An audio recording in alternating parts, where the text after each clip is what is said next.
사사기 5장 1절부터 9절 말씀 마음을 집중하시고 함께 읽어보십니다. 이날에 드보라와 아비노함의 아들 바락이 노래하여 이르되 이스라엘의 영솔하였고 백성이 즐거이 헌신하였으니 여호와를 찬송하라.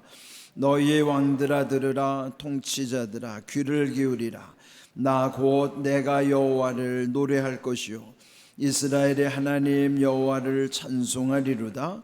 여호와여, 주께서 세일에서부터 나오시고 에돔들에서부터 진행하실 때에 땅이 진동하고 하늘이 물을 내리고 구름도 물을 내렸나이다. 산들이 여호와 앞에서 진동하니 저 시내산도 이스라엘의 하나님 여호와 앞에서 진동하였도다. 안나세 아들 삼갈의 날에 또는 야엘의 날에는 대로가 비었고 길의 행인들은 오솔길로 다녔도다. 이스라엘에는 마을 사람들이 그쳤으니 나 드보라가 일어나 이스라엘의 어머니가 되기까지 그쳤도다. 무리가 새 신들을 택하였으므로 그때의 전쟁이 성문에 이르렀으나 이스라엘의 4만 명 중에 방패와 창이 보였던가. 내 마음이 이스라엘의 방백을 사모함은 그들이 백성 중에서 즐거이 헌신하였음이니 여호와를 찬송하라. 아멘. 이 5장의 말씀의 제목은 드보라와 바락의 노래입니다. 드보라는 이스라엘의 네 번째 사사죠. 그런데 이 드보라와 바락이 합세하여 하나님의 명령을 순종할 때에 당시 그 가나안에는 하솔이라고 하는 나라가 철병거 900대나 보유한 아주 막강한 도시국가였어요. 그런데 또 그들로부터 20년 동안이나 억압당하고 있는 상황에서 하나님은 사사 드보라와 또 이 장군 이 바락을 통해서 또 특별히 하나님이 그 길을 예비하시고 함께 하셨기 때문에 그 전쟁에서 아주 큰 승리를 얻게 하신 것입니다. 이제 어제 묵상했던 것처럼 그 당시 적군의 장군이었던 시스라를 무명의 여인 야엘로 하여금 그 집으로 오게 하고 또 그 여인의 환대 속에 그러나 하나님은 그 여인 야엘을 통해서 그 시스라를 아주 비참하게 죽이는 광경이 나왔어요. 관자놀이 그를 이제 잠들게 한 다음에 그 쇠말뚝으로 그 관자놀이를 관통하여 그를 처참하게 처단했다 하는 내용이었어요.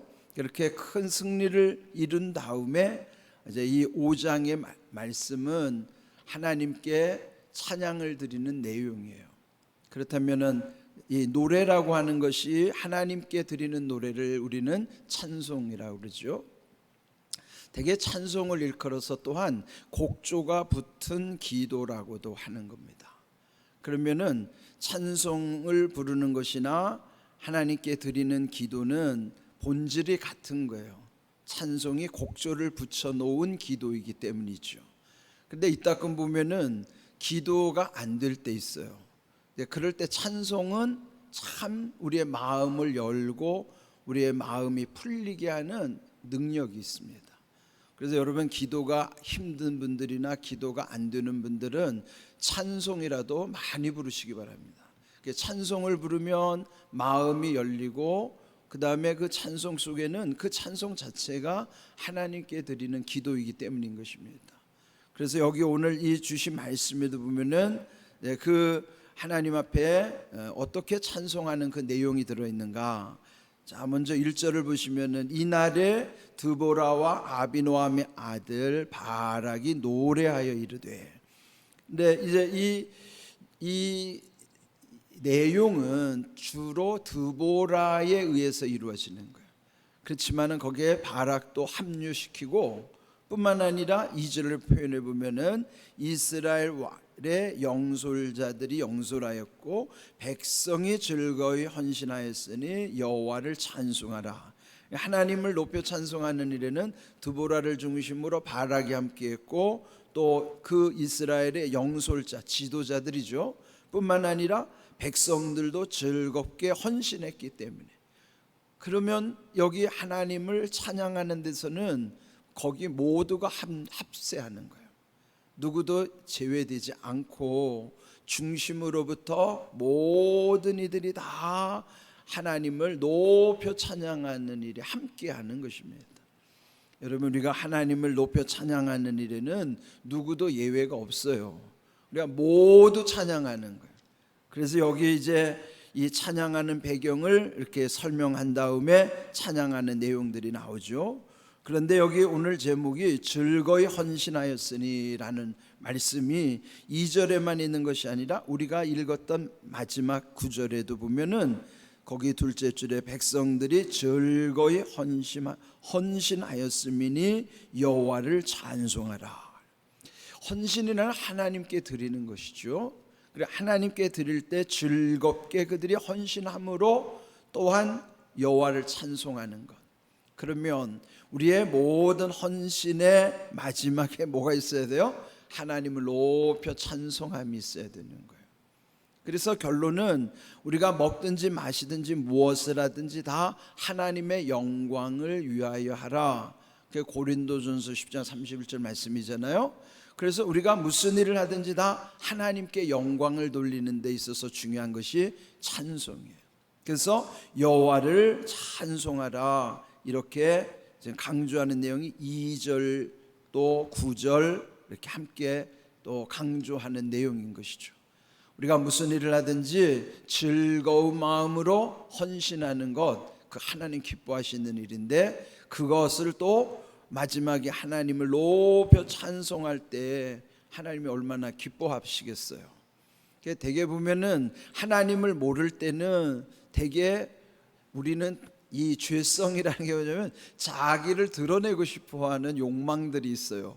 은근히 자기를 자랑하고 싶고 과시하고 싶고 알아줬으면 하고, 그럼 물론 인정받고 싶은 욕망은 누구에게나 다 있어요. 그런데 그렇다 하더라도 하나님은 아시기 때문에 하나님이 우리를 높여주시는 거예요. 그러니까 하나님이 우리를 높여주신다는 뜻이 존귀함이에요. 그거랑 똑같은 표현인데 그게 조금 다른 게 있어요. 그게 뭐냐면 교만과 존귀함은 똑같아요. 그런데 교만은 자기가 높아지는 게 교만이고, 존귀함은 하나님이 높이시는 게 존귀함이에요. 둘 다 높아지는 거는 맞아요. 누가 높이느냐에 따라서 다른 거예요. 자기가 높이면 교만, 하나님이 높여주시면 존귀함이에요. 그러니까 우리가 무슨 일을 하든지 그저 사람을 보면서 하나님을 모르면 내가 한 것에 대해서 알아주지 못할 때 뭐 어떤 마음이 생겨요? 불평 생긴다고요. 그 시험이 들어요. 그런데 오직 주님 바라보는 사람은 절대 시험이 안 들어요. 하나님이 아시면 되지 뭐 사람이 알아줄 게 뭐 있습니까? 주님이 아시면 되지. 그래서 주님 바라보는 사람은 사람들이 알아주지 않는다고 절대 시험 들지 않고요, 오히려 더 그 마음의 즐거움 때문에 하나님과의 관계가 더 분명해지는 거예요. 여러분들 주님을 바라보셔야 돼요. 안 그러면 시험 들어요. 사람들이 나 인정 안 해주니까. 만약에 여기 드보라가 하나님을 높여 찬양하니까 모든 것이 하나님께로 다 올라가는데 하나님을 다 잊어버리고 있다면 다 자기 지금 공을 챙겨야 된다고요. 그 가장 잘하는 데가 보면 정치인들이란 말이에요. 정치인들은 뭐 조그만 하고도 엄청 띄우잖아요. 예? 그런데 이게 우리가 이 말씀 속에 보면 성경은 항상 하나님을 높이지 거기에 사람이 드러나지 않아요. 근데 만약에 여기도 하나님을 알지 못하는 정치인들이 사는 동네라면 드보라는 드보라대로, 바락은 바락대로, 또 지도자들은 지도자들대로, 백성들은 백성들대로 다 제잘난 대로 다 자기 공로 드러낼 거예요. 그런데 그렇게 안 했다는 거죠. 다 하나님을 중심으로 하나님이 하셨습니다를 높여 찬양하는 거죠. 그렇다면 하나님이 다 받으시고 다 냉정하게 우리를 무시할까요? 절대 그렇지 않아요. 그렇게 할 때 우리의 마음이 더 평안하고 든든해지고 담대해지게 하시고 하나님이 우리에게 더 귀하게 세우심이 있다는 것을 우리는 늘 깨달아야 되는 겁니다. 그래서 여기 지금 이들이 함께 하나님을 찬양했다는 사실이 얼마나 귀한 일인가.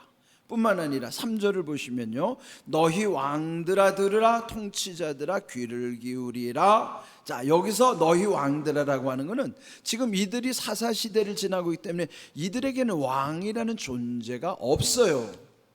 그 왕은 뭐예요? 주변 나라들이 왕을 세운 것이지 이들에게는 왕이라는 존재 자체가 없어요. 그들의 왕은 오직 하나님이시기 때문에 하나님만을 왕으로 삼는 민족.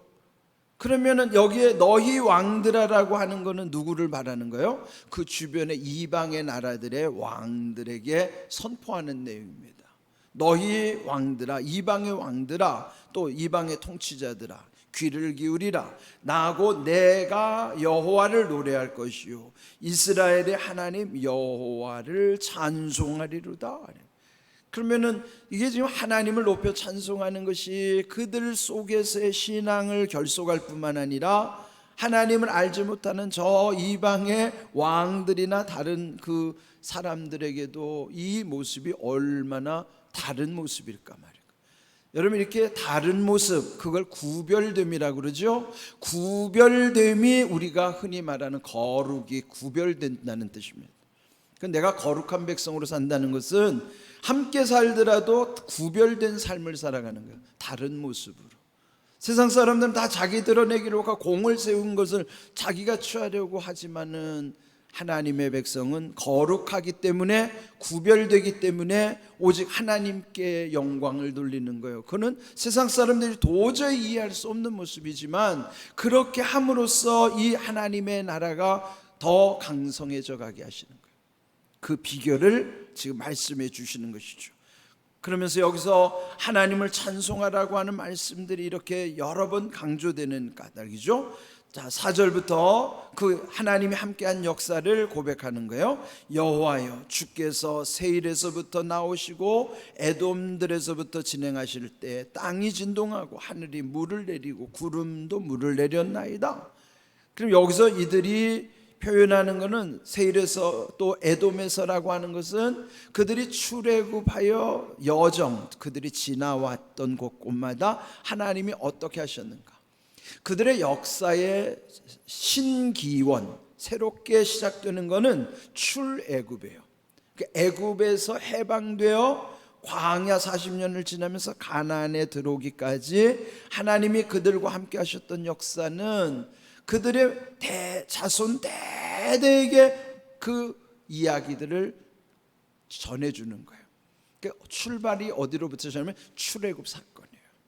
그러니까 출애굽 사건이 그들에게는 민족적 사건이지만 오늘 우리에게는 구원하시는 하나님의 구원의 모델이에요. 그게 애굽에서 억압당했던 것이 우리는 마귀에게 지배당했던 인생의 세월이죠. 그런데 거기서부터 풀어서 놓아주시는 게 출애굽 사건이에요. 그게 우리에게는 구원의 역사란 말이에요. 우리도 주님으로부터 구원받은 것이 내 인생이 신기원, 새롭게 내 역사가 시작이 되는 것이죠.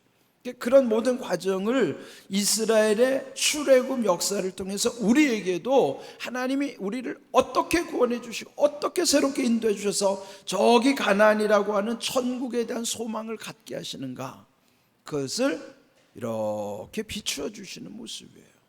그러면 여기서 이 4절에서 하나님이 함께 하시는 과정 속에서 그들이 진행하실 때 땅이 진동하고 하늘에서 구름, 또 구름으로부터 물이 내렸다는 거예요. 하나님이 싸우신다는 거예요. 진동하는, 하나님이 땅을 흔들어 놓고 또 하늘로부터 비를 내리셔서 이들이 직전에 싸운 전투가 뭐예요? 기손강에서의 전투죠. 그 기손강이 건천, 비 안 오는 건기 때는 그냥 물이 흐르지 않는 강이기 때문에 그냥 길입니다.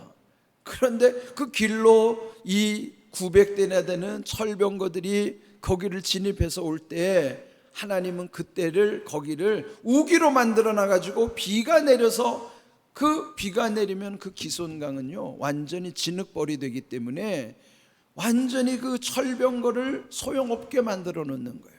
그래서 이기게 하신 거죠. 그러면은 누가 이기시게 하신 거예요? 하나님이 싸우시는 거란 말이에요.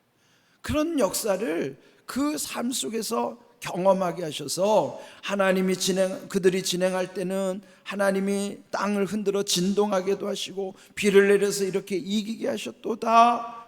이렇게 또 5절 산들이 여호와 앞에서 진동하니 저 신의 산도 이스라엘의 하나님 여호와 앞에서 진동하였도다. 하나님의 역사는 이렇게 진동의 역사란 말이에요. 여러분 안에도 진동의 역사가 일어나야 됩니다. 마지막에